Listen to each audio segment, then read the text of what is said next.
Maka dari itu, untuk rakyat Indonesia, jangan pernah takut di dalam hatinya untuk melawan oligarki yang sudah mencaplok NKRI ini.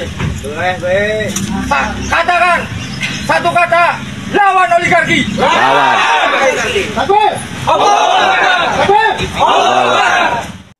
Assalamualaikum warahmatullahi wabarakatuh. Pada kesempatan yang sangat berbahagia ini kita akan menyimak sebuah video di mana dalam video tersebut saya Didu bersatu bersama Kang Khalid, nelayan cerdas yang melawan oligarki. Langsung saja kita simak videonya.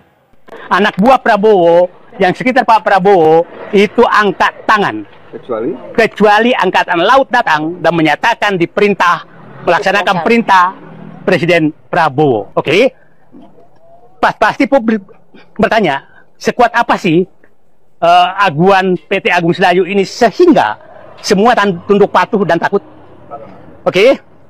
Saya ingin menjelaskan nilai proyek ini, saya sudah presiden menyatakan, saya punya data menunjukkan bahwa dia menargetkan dari proyek Pantai Indah Kapuk 2 itu untung 20.000 triliun. 20.000 triliun. Oke.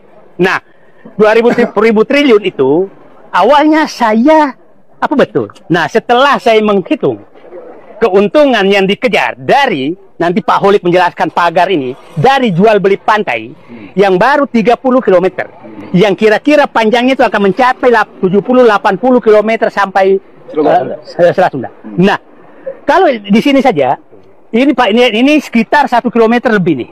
Oke, 1 km ke lebarnya. Kalau saya kalikan saja 30 km kali 1 km itu 30 juta meter persegi. 30.000 hektar. 3.000 hektar. 30.000.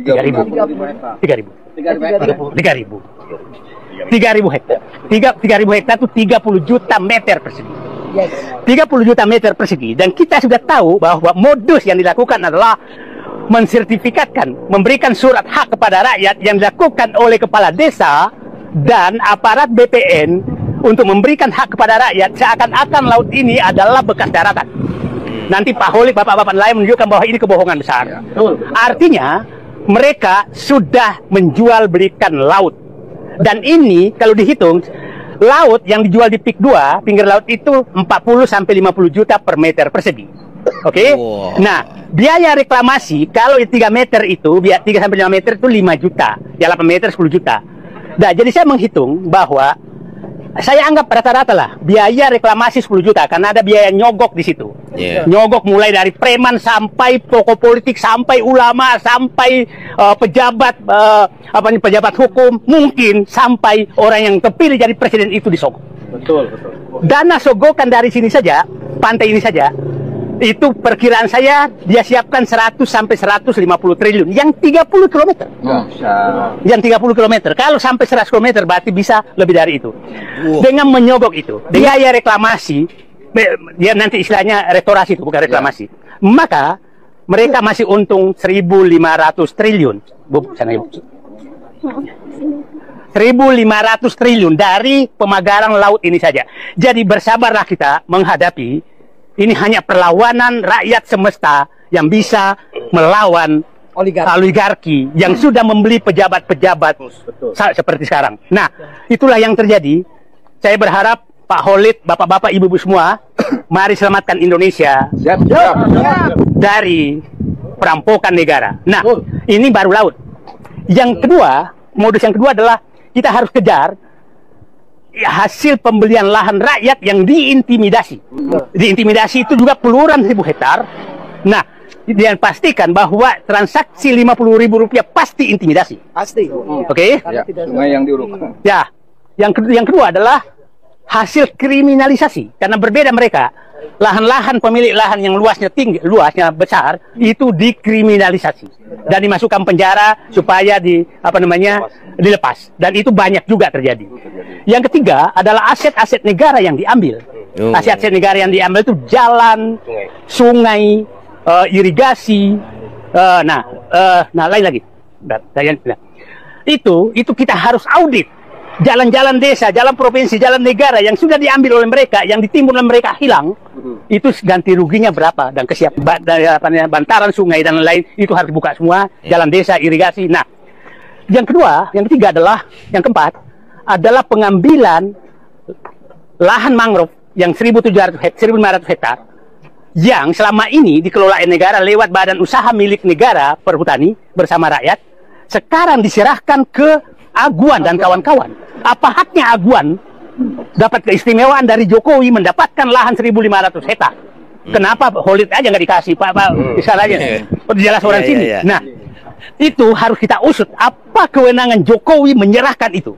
Karena harusnya itu dilelang, tidak bisa. Apalagi sudah dikelola oleh badan usaha milik negara.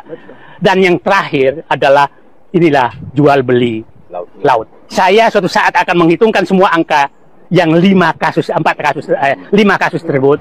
Tadi saya sudah ceritakan, dengan 30 km saja dipagar dan jual beli laut, mereka punya potensi menyogok 150 triliun dan potensi untung 1.500 triliun dari laut saja. Jadi kalau sampai ke sana, kalau umpamanya 90 km berarti dia bisa dapat untung dengan cara memagar laut ini itu kira-kira 1.500 kali 3, 5.000 triliun dari laut saja. Nah, inilah bisnis yang mereka lakukan supaya publik paham. Maka dari itu, untuk rakyat Indonesia, jangan pernah takut di dalam hatinya untuk melawan oligarki yang sudah mencaplok NKRI ini. Katakan satu kata, lawan oligarki. Lawan.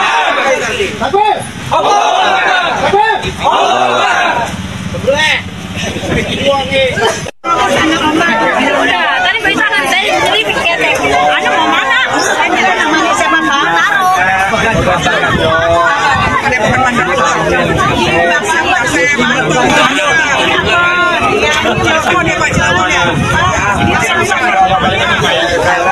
Alamatnya dipindahkan sini pada alamatnya di sini coba. Jadi Mas Leonard, di sana itu bukan persoalan pagar bambu saja, tapi ada juga sungai yang di hilirnya itu ada tambak sekitar 600 hektar. Nah, sungai ini durug.